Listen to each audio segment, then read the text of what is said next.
Squash your demons. Don't let them use you. So you've killed somebody. Relax. Just need to know how to get rid of a body. No, really? Hello everybody, welcome back to Screenstars. I'm here today to bring you my review for the 2024 horror comedy Destroy All Neighbours. The film is directed by Josh Forbes and it stars Jonah Ray, Kieran Diol and Alex Winter. Now the film focuses on a character called William, who is a struggling musician. He loves progressive rock or prog rock. He has been working on his own album for an awful long time. He can't finish the album. It's a source of great frustration. It's causing a barrier between himself and his girlfriend, Emily. And to make things worse, there has been a neighbour moving next door, an apartment next door called Vlad, who is quite disturbing and unsettling and noisy, and this irate William greatly. He ends up clashing with Vlad, accidentally killing him. That sends him on a journey of death, horror, music, comedy, craziness. Right, what are my thoughts on Destroy All Humans? Well, honestly, this is probably one of the most bonkers films I've seen in a long time. And not necessarily bonkers in a bad way. There's an undeniable charm to this film. It's actually quite a fun watch.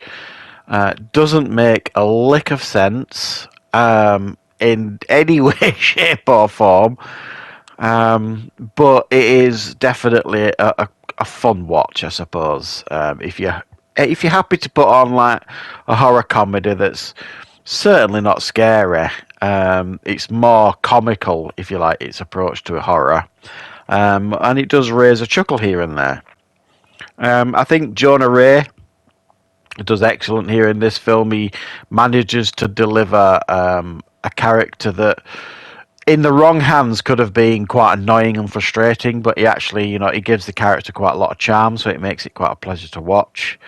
And then we've got Alex Winter, obviously from Bill and Ted fame, playing this Vlad. I think he's actually one of the producers as well. I might be wrong, but I think he was. I'm sure I saw his name on the credits.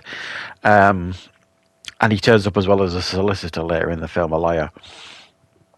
This Vlad character is incredibly memorable. He's got this weird accent.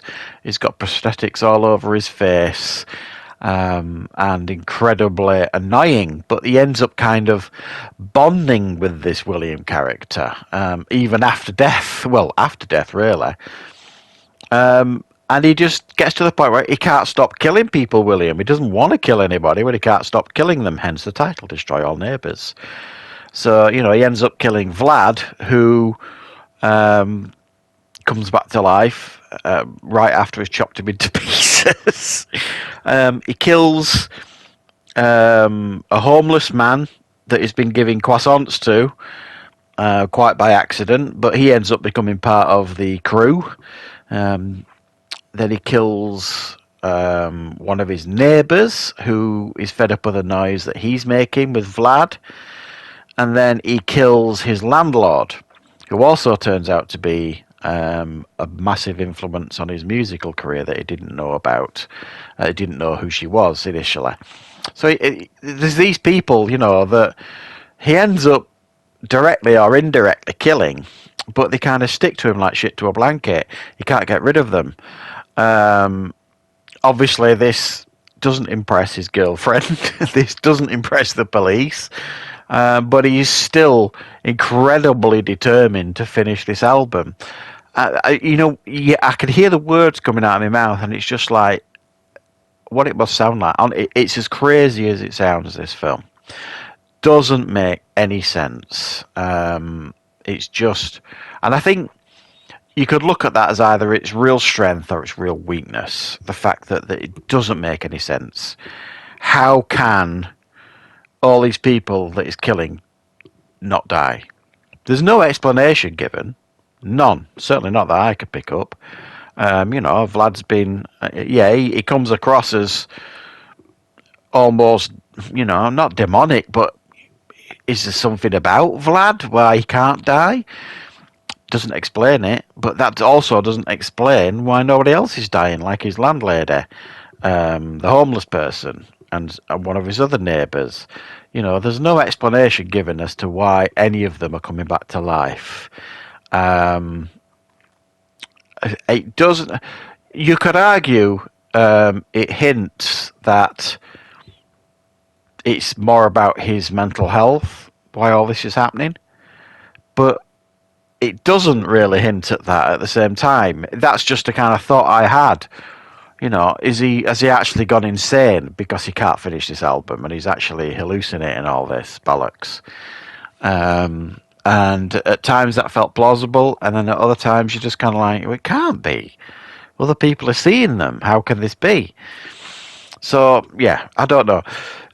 If you're looking for, a film that is a little bit bonkers, a little bit mad, a little bit different, then you could certainly do far worse than this. It's on Shudder.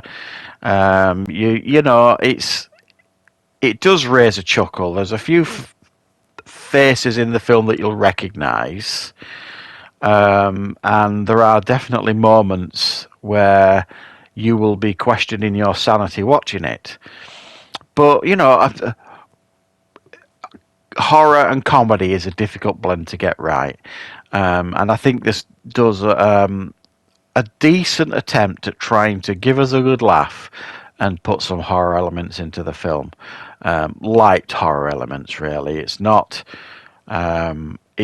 what you would certainly describe as scary, I don't think, at all in any way, shape or form. But there are moments of graphic violence in the film, for example, when he's chopping up the body and he's doing other things like that. It's not afraid to show a bit of blood here and there and a bit of decapitations and all this kind of stuff. And the effects are actually really very good for this movie. You know what I mean? They work quite well. I think there's no CGI. It looks like it's all in camera stuff as well. And again, it shows how good that can be in a movie like this. So, yeah, I think this one is definitely worth checking out. I think it's a fun movie. Just don't go into it taking it too seriously. Honestly, it's a horror comedy. Why would you want to go into it taking it too seriously? It doesn't want you to. It's not structured in that way. It's just structured to have a bit of a mad time watching it. So no sense at all in this film, but there are moments that will certainly maybe raise a smile and maybe confuse you immensely, because it certainly did with me. I thought it was a bit bonkers, to be fair, this film, but I enjoyed watching it. By the end of it, I didn't think, well, that was absolute garbage. But at the same time, I can see why somebody might watch this and think, what were they playing at? What's this all about? Just don't take it too seriously. There might be a film here somewhere that you might enjoy. So thanks for watching, guys. Hope you enjoyed checking out this review. I will be back with plenty more reviews and content on the channel very, very soon.